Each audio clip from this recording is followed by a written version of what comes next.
and welcome to Monday Night here on DJN TV. And for those of you in the photo booth world, we're broadcasting to the Photo Booth Network channel and Idea Share and Expo. Oh, we got a lot of stuff we're going to cover tonight. Tonight, my guest is Jerry Bazata. Good evening, Jerry. Good evening, John. How are you? I am doing well, doing well. We have got a ton of ground we're going to cover tonight. Talking PPP for that side of things, talking what you're seeing for possible the rest of the 2020 as far as financing funding. And then we're going to look into 2021 and talk about what we're seeing and what things will look like in 2021 tonight. So, correct. Oh man, a lot of ground to cover. So Jerry, let's kind of get into it. The last we talked, it was getting towards the final draft of the PPP forgiveness requirements that had just come out, and now we're a little farther down the road. So kind of bring us up to speed of what's going on with that process and what some small businesses who did this and have it, what they should be doing. Okay. There has actually been a couple of changes from when we last discussed, and that is that the SBA came out with two different applications. They came out with the basic forgiveness application, which was far pared down from the original one that was released in June. The second thing is they also created an easy application, which for many of the DJs, photo booth guys, everybody that's been involved, the easy application is probably going to be your one you're going to be of choice.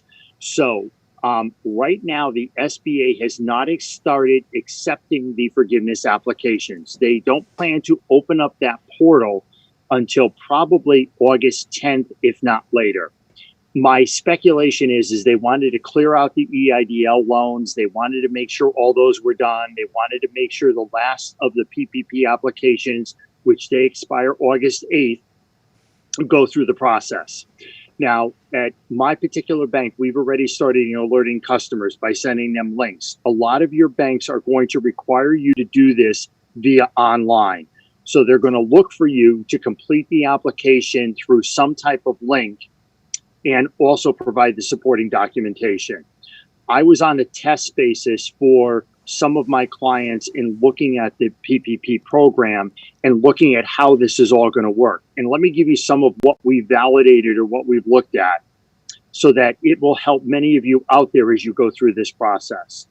So let's walk through what is actually going to happen is once your bank is willing to or opens up whatever resources they have to accept these applications, the bank's responsibility is to validate your information. So they're going to make sure that what you put on that application matches what you originally submitted, and that in fact you have the supporting documentation to match what's on the application, both for a forgiveness standpoint. So whether it is you're looking for full forgiveness, partial forgiveness, whether you're at the 60% or 100% level of that payroll, okay, they're going to be validating that information. Now, one of the common questions that has come up is originally you were supposed to spend the money over 8 weeks. Mm-hmm. Anybody who received the loan prior to June 5th has the option of spreading it out over 24 weeks, okay? You are not required to spend the money over 24 weeks. They're giving you up to 24 weeks. So when you look at the application, it's going to say 8 weeks or 24 weeks. If you took 12 weeks to spend the money, you're going to check the 24-week box. It doesn't mean that they're going to be looking for payroll information for 24 weeks. They're going to be looking for payroll information to support the dollar amount that you're asked to be forgiven. Okay? Mm-hmm. Step number 2, make sure all your information is accurate. Make sure that you put the number of employees correctly.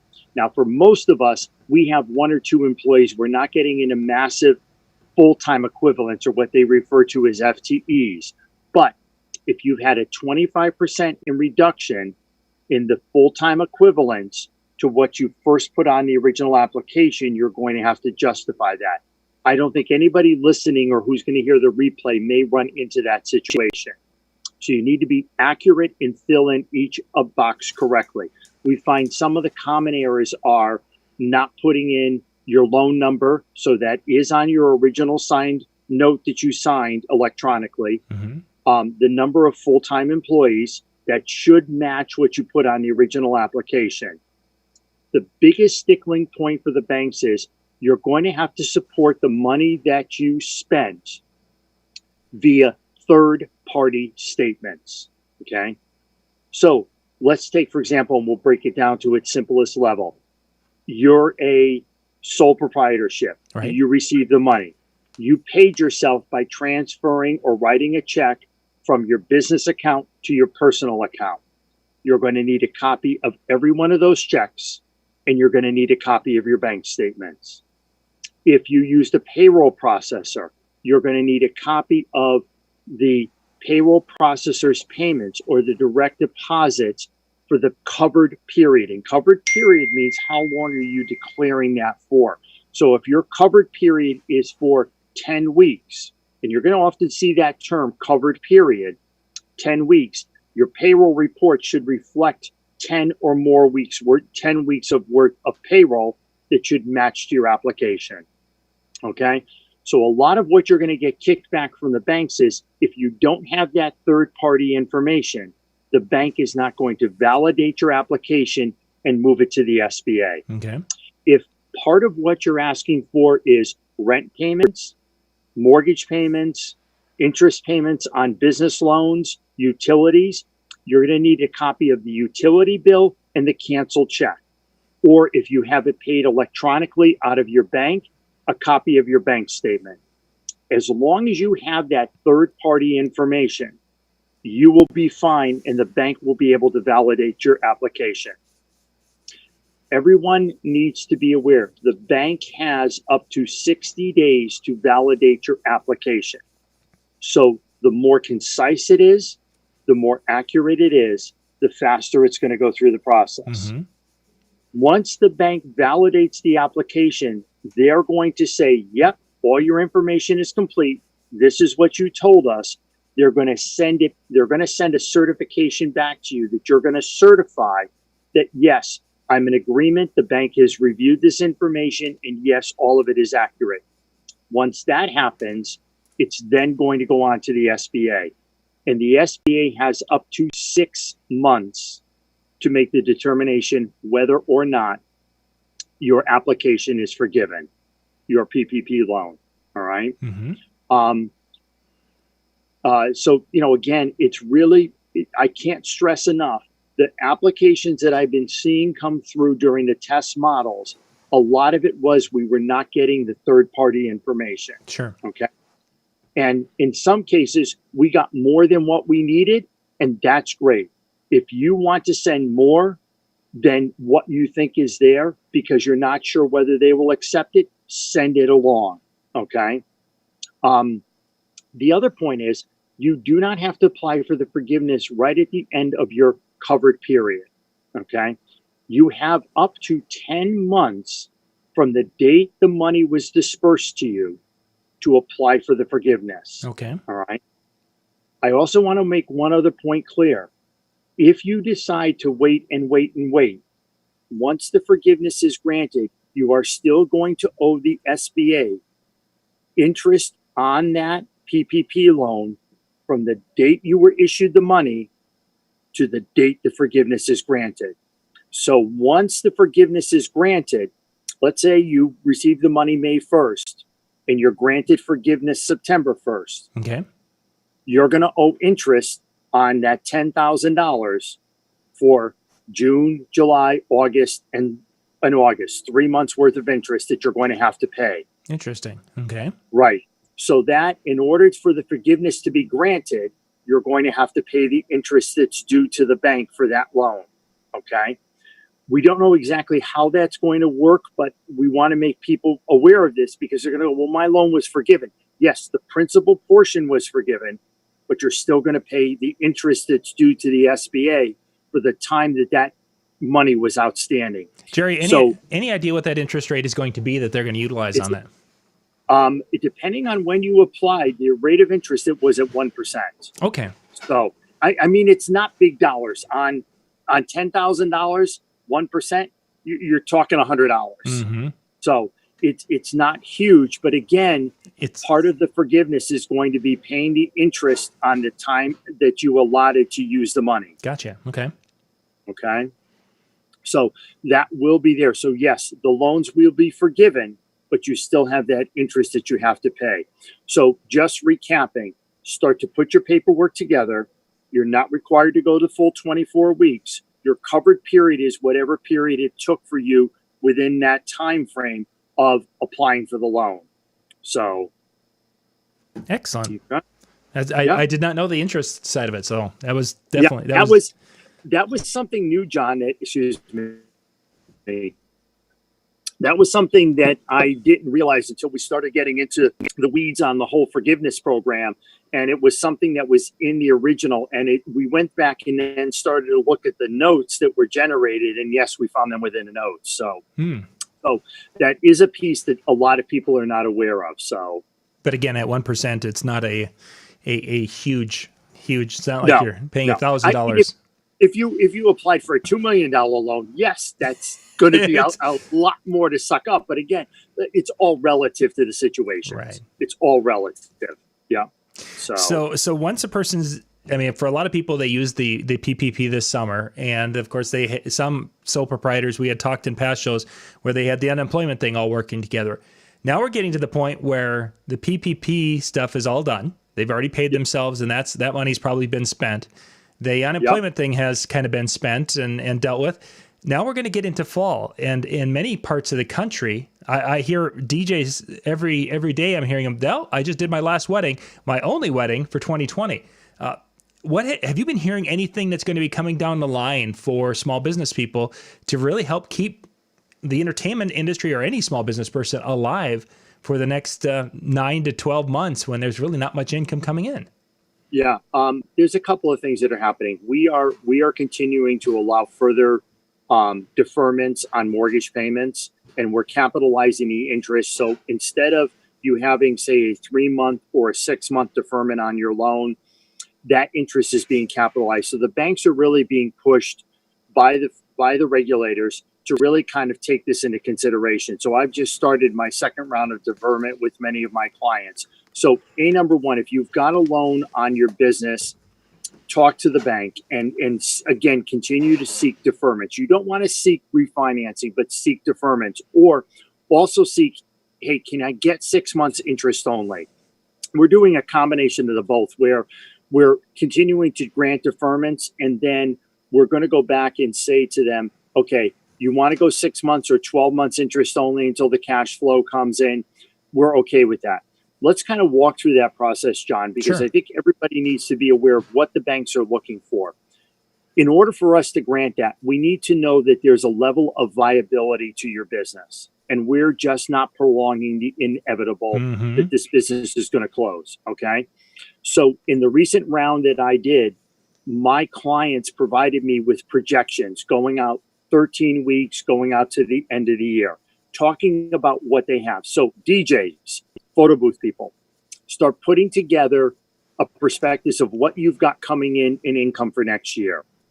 So those weddings that were deferred to 2021, new business for 2021. For all of you who haven't done budgets, for all of you who haven't done projections, this is going to be a very quick and hard lesson, because the bank's going to be looking for, what are you going to look like? What's going to be your income stream? If you're a DJ or a photo booth operator and you come back to us and say, hey, look, you know what? I had 40 weddings this year, 35 out of the 40 moved to next year, but they moved to like Mondays and Thursdays and Sundays and Fridays, and I'm starting to book Saturdays.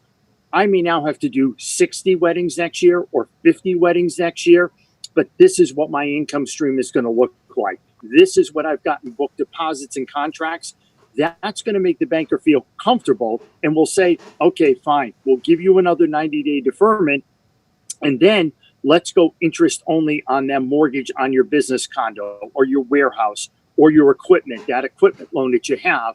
Let's go interest only starting in December, when you possibly could be getting in some new businesses, and let's go looking from there. So those are available to you through the remainder of the year. But the key point is, You got to have your 2019 tax returns done. You got to know what you have personally in the bank, so that personal financial statement, and then doing the forecasting. If you've never done it before, I would reach out to SCORE. SCORE is a great resource. For sure. There's a ton of CFOs that are retired that are working at SCORE that can give you the tools to help model that out. And we're not looking for huge, corporate balance sheets, simply Excel spreadsheets. Hey, here's my income in 2021. Here's my income month by month by month. Here's my expenses month by month by month. That's what we're going to be looking for. So you mentioned the prolonging the inevitable. And that, I think, is going to become a real thing for a lot of people in the wedding industry right now, as we have many parts of the country that aren't even potentially looking at having much open for next year. And Minnesota is a prime example where we hear the words that indoor events are dangerous for people to do and that they're trying to scale those back. New Jersey just put in today a 25-person limit indoors. This could continue into next year. And from your position as a banker, when you have somebody come in there and show that, hey, I've got 80 events, a single operator, I've got 80 events because we're every Friday, Saturday, what have you, there's got to be a level of skepticism that you say, yeah, it may be, but there's also the possibility that there may not be. Right. And some of the DJs out there that I've talked to, and numerous ones, are looking for a second source of income. So as a banker, if we know this is going to continue, what other sources of income? And I've seen a lot of guys getting creative where they're looking at other avenues of income temporarily to help them out. That's going to help you through the process. But the other thing is, be honest. If you've got a business loan with your bank and you just said, look, I can't weather this. I'm tired of the ups and downs. It's ready to close up shop. Sit down with the bank, talk about how you're going to sell the equipment off. Okay. And then they will work out terms with you once you reestablish whatever your career is. Okay. We don't want to be mean. We don't want to take your house. We don't want to put you out on the streets. It's not the goal of the banking industry. But I think seriously, you need to sit down with your banker and have a conversation. Sure. I've got a couple of businesses that have just said, you know what, in their restaurants, we're not going to weather it. We're not going to reopen. I've confirmed I had an SBA loan. I know they're covering me for 6 months. Jerry, at the end of the 6 months, I need to sit down with you, work at liquidating the equipment. I had one in mind. It was a bakery in the Seacoast area. Right. She closed up. She actually came to me and said, okay, my husband has taken the garage and converted it into my commercial kitchen. And she got my permission to move the equipment from what was the cafe, the retail outlet, the bakery, put it in her house. She sold off all the chairs and tables, and the person that bought those chairs and tables, they gave her a check payable to the bank, and we paid down on a loan. She's now reestablished to do orders for cakes and cupcakes and birthday cakes and all that. Someday she hopes to get back to weddings, but she's doing that, some small catering, small stuff, working out of her garage, and we kept everything intact, and it's working out fine for her. So she came to me, sat down, had the conversation, came with the business plan, said, this is what I need to do to survive. This is how I'm going to put food on my table, and this is how I'm going to repay you, Mr. Banker. And it's fantastic. It's a real success story. Yeah, for sure. Definitely. Yeah. So, I can see a lot of that happening with photographers. I can see that happening with photo booth operators. I know there's one DJ out there who called me and told me, you know what, I'm buying a hot dog cart. And I went, what? And he goes, yeah. He goes, it's been my dream. I've always wanted to have a hot dog cart. So he goes, you know what, I'm going to do it. He said, and I'm going to scale back my DJ business, but I'm also going to get the hot dog cart and work through it. So as you're talking, the baker there, where she kind of adjusted and pivoted, as they like to use. What about those businesses that took out a PPP loan and maybe have the EIDL loan, and now they're to that point where they're like, I can't continue. Restaurants have been a prime example. They've gotten these loans, and now they're just basically they're locking their doors.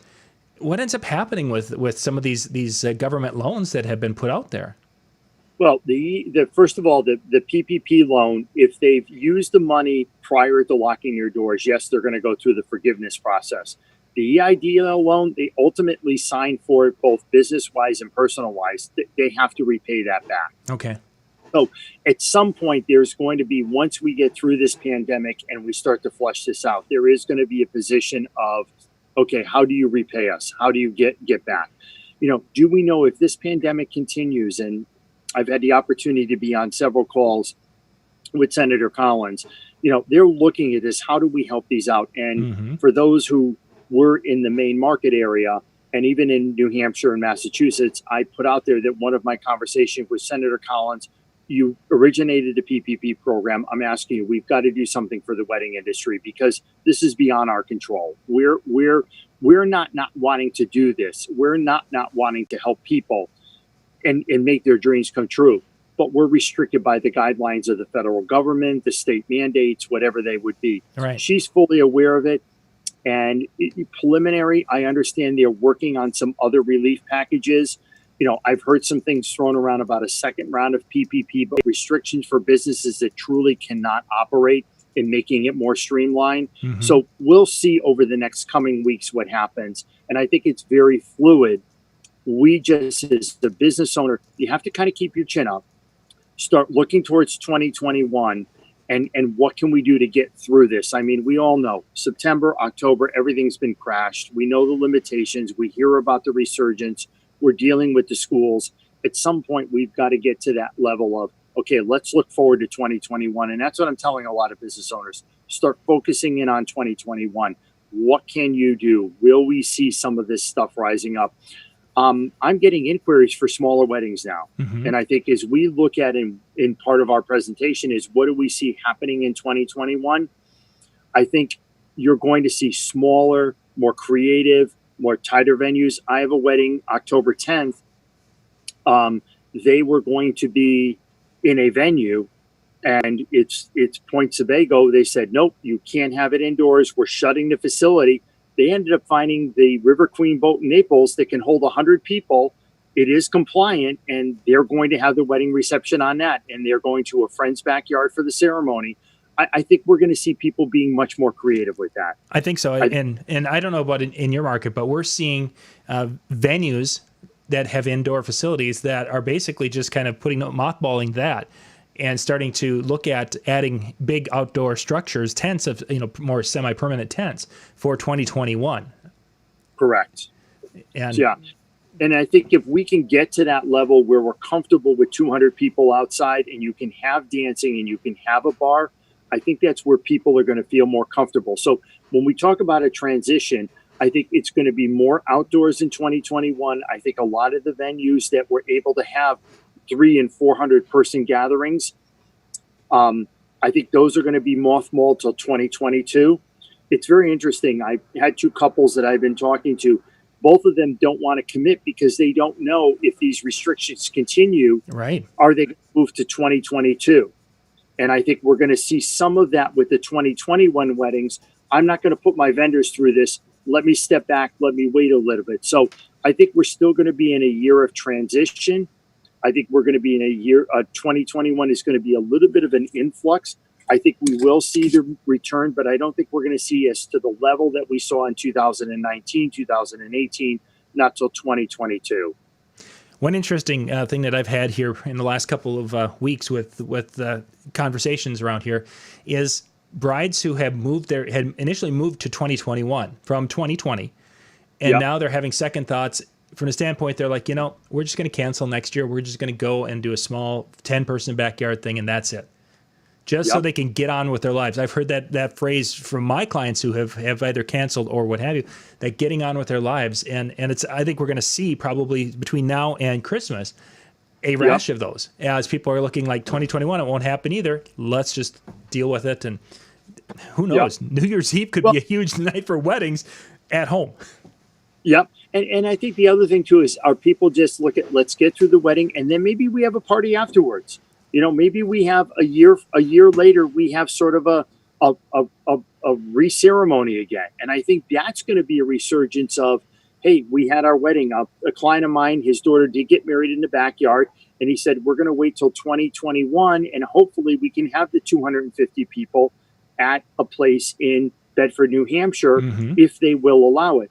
Now I look at LaBelle Winery. They went to a complete outdoor tent. And in New Hampshire, you can have, I think it's up to 125 people outside. So they're that's what they're beginning to market to. Right. For DJs, let's talk about 2021. Are you marketing for safety? Hey, I have a setup. We can be compliable. Yes, we're do small little backyard weddings, for 3 hours. Maybe it's a different price point. Maybe it's I can see advertising micro weddings and full weddings. So maybe you do a micro wedding for 3 hours. That is 2/3 the price of what you were going to charge. But again, it becomes a source of income. Yeah. Look at how creative the restaurant industry got with outside dining and closing off the streets. So a lot of these places started to reinvent themselves. A very large client of mine that has multiple restaurant locations, huge menu, Mexican menu. And what they've done is they've decided they're paring that menu down. Right. I was just going to mention that. Yeah. If you've seen that too. So do we need to begin to think in our industry, how do we pare down our services? You go on some DJ websites and they got everything in the world. Well, how do you pare down your services? So now it's creatively thinking about, how am I going to go to market with my strategy? How am I going to develop and win new clients? If in Minnesota, it's going to be those micro weddings and those little family gatherings, do you create something that specifically attracts those people that maybe you could knock off an afternoon and an evening wedding? Right. So you got somebody that maybe is going to do a ceremony at 12 and end by 4, and then you can pick up and go to a ceremony at 6:30 for a sunset ceremony and a couple of hours dinner. I mean, I've seen a number in the Real Brides magazines where they didn't have they had like music in the background. Right. They didn't have a dance floor. They set up long tables. People had dinner. They socialized. It may be that basis that I can create playlists that create a lot of fun for you and not so much just the dancing at weddings. So how do you reinvent it? How do you come up with something that says, we'll create a musical vibe for you for the ceremony, for cocktail hour? We'll create a real interactive dinner. And maybe it is just the bride and groom get up and dance and then maybe a few other people. So really, again, tying it back to the banks and how you're going to survive, we as bankers are looking at that. How are you reinventing your business? How are you changing your business model to best fit what's happening in this economy? I think that's a great point, because there's a lot of DJs I talk to who are in this world of denial, for lack of a better way to describe it right now. And they're basically, I do events for 500 people and I need to have a wall-to-wall crowd that my dance floor is just going, that kind of a thing. It's like without reinventing or without changing or modifying or being adaptable. Yep. That's going to be a really tough situation for those people, because they might find a show here, a show there, but some of that is exactly the kind of stuff that the local governing officials are going to say, hey, that can't go on like that, because that's a dangerous activity at this point in time in history. Right. And, John, let's look at the business world overall. No matter who you are in the business world, everybody is reinventing themselves. Everybody's deciding, how am I going to do my marketing? How am I going to do my strategy? Okay.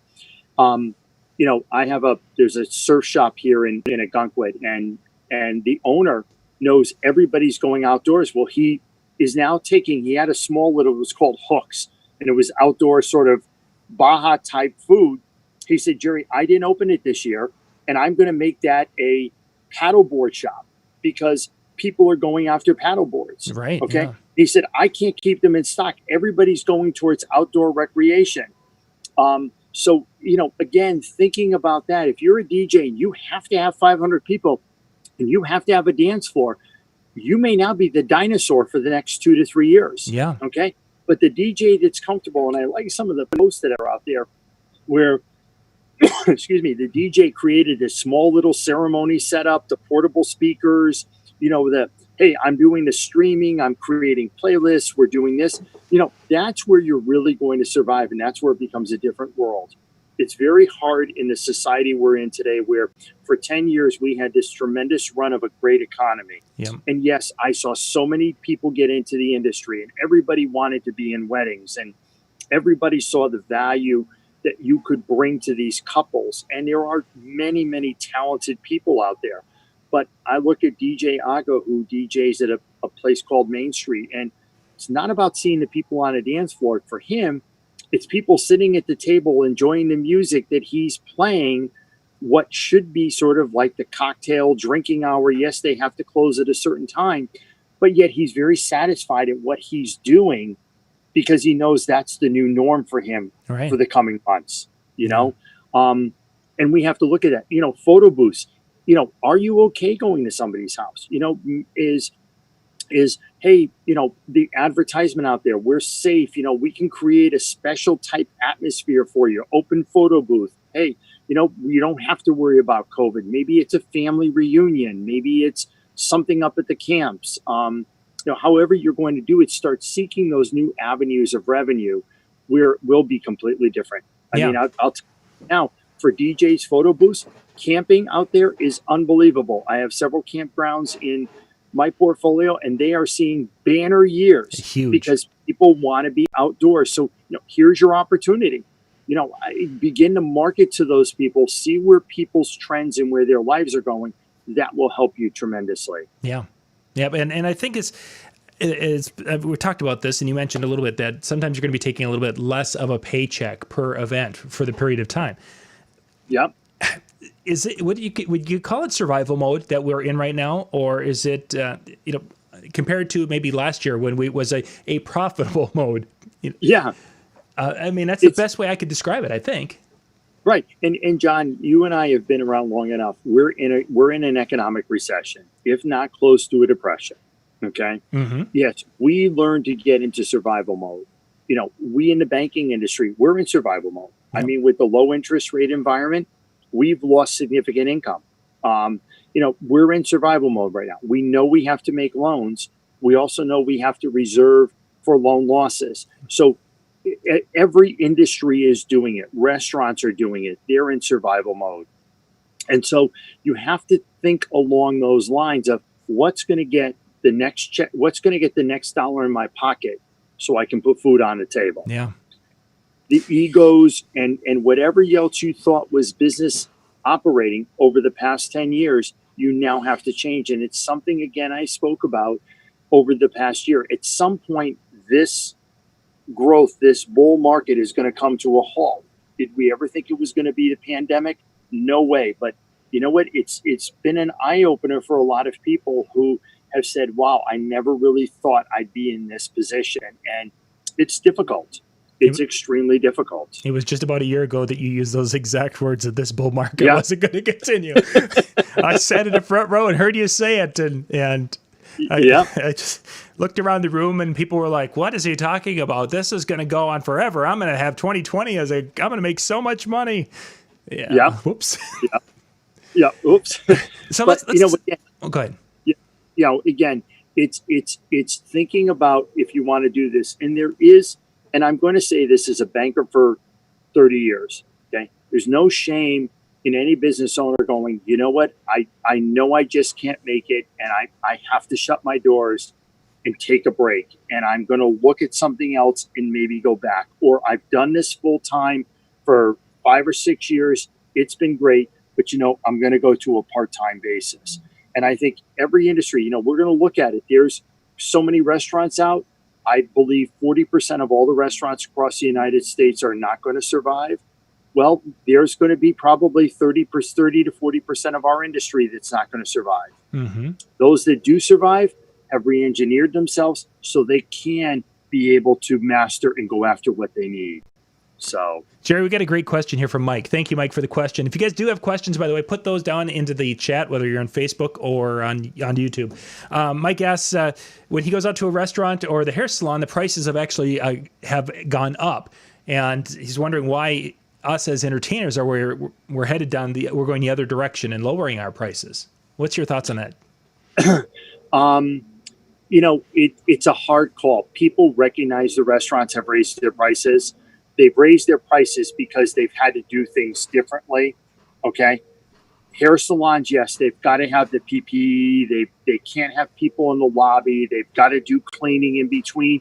There's reasons why those prices went up. my daughter went to the dentist, and right away when I got the email reminding her of the appointment, it clearly said right there, we're adding $15 for PPE as part of your visit, which immediately I called Delta Dental, and they're like, yeah, no problem. We're covering it under your insurance. Again, think about how you would want to raise that price. If you want to raise that price, okay, what are you doing to raise that price? Okay. What is it that you're doing differently than you did before that people want to pay that extra value? And if it is, hey, I'm going to customize and I'm going to come here to your group and I'm going to do some customization and I'm going to do all this different stuff, you have to sell yourself and why you want a price increase. You just can't say, well, everybody's raising their prices, so I'm going to get more money. You need to justify why you're doing that. Okay. Let me give you an example. Banking industry, interest rates, although everybody says interest rates are low, they'll come back to me and go, well, gee, how come it's not at 2% like I'm seeing advertised on TV for mortgages? How come commercial loans are 3.5% to 4%? Well, part of what we have to do is we have to now reserve for loan losses. There are a number of loans that are not going to get repaid, and we have to absorb those losses. So the only way we can do that is we've got to build capital. That's a reason in the banking industry. For us in the DJ industry, what's the reason? Hey, I've got to bring protective gear. Hey, I've got to sanitize my equipment. Before I come, I'm going to have covers that I'm going to change. I'm going to sanitize the microphone after everybody. Again, people will be willing to pay for that if you explain why you need to do it. And I think one factor that's going to affect the pricing for next year, and we mentioned this earlier, is that it might be I'm doing a dinner or ceremony cocktail, and maybe that's about it. That the type of services that we have offered in the past just aren't going to play at that level. Right. If I'm under a tent outside, probably bringing a huge light show, not going to be part of the thing. If I'm under a tent outside, it might be that the bugs come out at 10 o'clock here in Minnesota and everyone is out the door. There's going to be factors. So I think that the types of services are going to probably be the biggest change. And I think another area is that we look at some of the venues up here that could handle 4 weddings on a Saturday. Some of these venues are going to be out of commission completely because they're downtown, whatever main street. There's no room for tents. Some of the places that could do 2 now can only find space for 1 tent outside. I think we're going to just have smaller events, backyard events, and fewer opportunities. Right. And I think all these things are going to play into it, where we're going to find that next summer, even if there are going to be next summer, but we're going to find that the competition for doing these simple weddings are going to be pretty extreme. Exactly. And John, the other thing, think about that large venue. They have fixed costs. They know to be profitable, they've got to do 4 weddings a day. When you cut it down to 1, those fixed costs don't go away. They've got to cover them, or they turn around and say, I don't open. So the idea is great. You may have wanted to spend only, they could rent it out and everybody would pay $4,000. But if they no longer can get $16,000 on a Saturday for the rental of the place, and now they're cut down to 1 wedding, and their fixed costs are $4,000, they've got to get $5,000 for that wedding, or else they've got to shut the doors. I mean, DJs and photo booth guys, think of the same thing. You've got a baseline that covers your costs. What is the cost and the baseline that you have to charge? So if you say to people, well, great, it is a backyard wedding, but I have a fixed cost to do a wedding, this is what I'm going to charge, then certainly do that. And Mike's question too, it may naturally flush itself out, where if enough people leave the industry, you may be able to then sort of control the price a little bit, okay? And you may see some things shifting. So be cognizant of your market, be cognizant of what is happening around in the industry, who's leaving, who's going. I don't hear of guys starting out there, and in talking to the manufacturers, there's not a ton of new equipment coming out. I don't think guys are running out to go, oh, I want to be a DJ now. Like in 2008, when everybody was out of work and people were still getting married, when we had the Great Recession, we didn't have all these restrictions. So people were looking whether they were going to all of a sudden become a painter or a carpet photographer. I don't think that's going to happen this round. I think people are not going to have the money to invest to start up a business. And I'm hearing that from SCORE. And I was just on the phone this morning with the head of SCORE in New Hampshire. And he's saying, we're not seeing new people coming in wanting to start businesses. the majority of what we're getting right now is businesses wanting to know how to survive. And interesting, you mentioned manufacturers, and I had a discussion with a representative from the in-music companies, Denon, Akai, Newmark, what have you. They were talking that that Newmark is having one of the best years ever in sales. The best-selling controller that has outsold every other controller this year is the little Party to Go, that little controller about this big that has the 3 lights in the front. And we saw that at Expo. We've seen that at a couple places because we don't have people getting into the mobile industry. We've got people who are wanting to. Well, it's a hobby. Let's play. We love music. Let's play it in our bedroom. Or people who are wanting to, hey, I'm going to try it and see if I like it, and maybe I'll go to a club, whatever. So it's an interesting situation of what's going on out there. But the best selling controller. And again, it's and I think also too, not only that, but bedroom, but I think DJs are rethinking the equipment that they need. Do I need this huge big setup and so forth, or how do I get away simple and easier? And again, let's go back to Mike's question. How do you make, how come everybody's raising their prices? How do we do it? Well, if you come out with smaller, simple, easier equipment, and you're not doing a huge production now for 500 people, you probably can get your same price.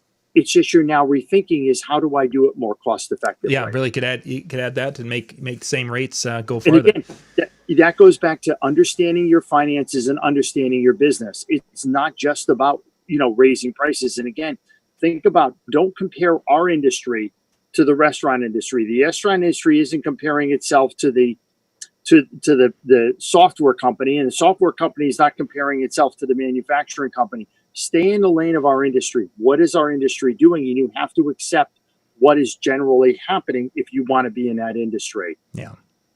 Jerry, we got a few more minutes left. We touched on this briefly. You mentioned earlier that we're in the midst of a recession, bordering on a possible depression. Let's look into what kind of things are you hearing? I mean, was it today or yesterday? The chair or one of the Federal Reserve officers here in Minnesota came out and was talking that they have got more money to pump into the economy if the representatives and such or Congress would allow that to happen. What are you hearing out there as far as which direction are we going to be going? I mean, places are shutting down here in Minnesota. Things have really tightened up for us as we've gone along, and we haven't even had the surge that some other states have had recently. What are you hearing? I'm in the Northeast, and the Northeast seems to, as I keep seeing in media and hearing and reading, is we did it right.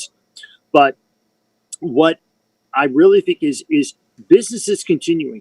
People are working on their homes. Look at how crowded Home Depot, how crowded Lowe's is. I think where the market is going to be affected is going to be retail, your malls. Okay. Everybody is still, their houses. I'm hearing from contractors, from painters, from builders. Market is still strong. Manufacturing is still strong. Automobile industry has regained some footing. What really is breaking out from this segment is where you have the meeting, the entertainment, the hospitality, all of those pieces, travel, are all going to take some time to survive. I'm getting calls every day from people that are looking to finance projects, whether it's apartment buildings, whether it's new warehouse space, whether it's buying new machinery. A company I have in my portfolio does a lot of dried good packaging. And with everybody now cooking at home, their business exploded. Sure. And they're buying more machinery. They're growing.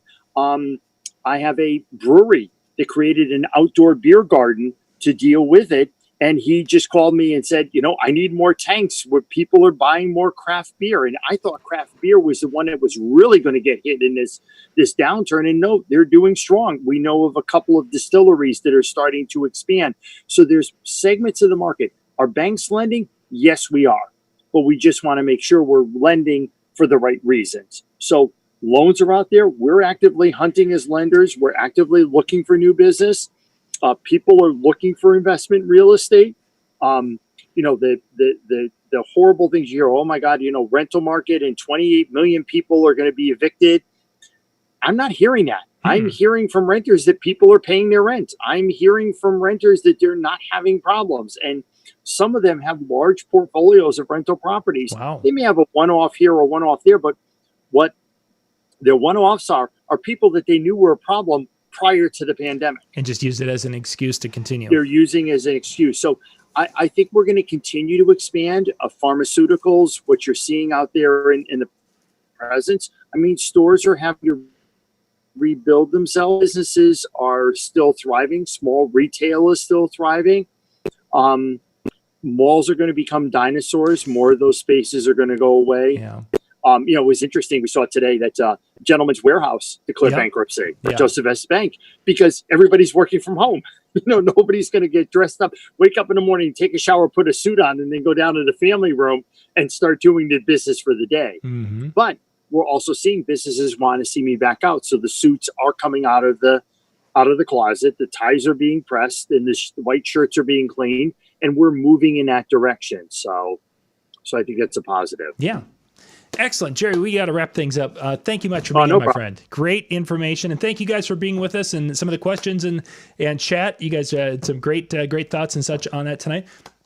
We're going to continue in about 15 minutes here. We're going to have our second show tonight talking about hobbies and kind of doing a little reflection on some of the things that a lot of you have been doing on the side here for over the last couple of months, just to get a little bit different flavor tonight. So, Jerry, once again, thank you for being on with me tonight. Thanks so much, John. And again, anybody has any questions, reach out to me. Glad to give you whatever advice I can. And that's Jerry at MainDiscJockey.com. Maine like the state Maine, disc jockey with a C, and I'll be glad to talk to you. Sounds great. Thank you guys for being with us. We'll be back in about 10. Okay.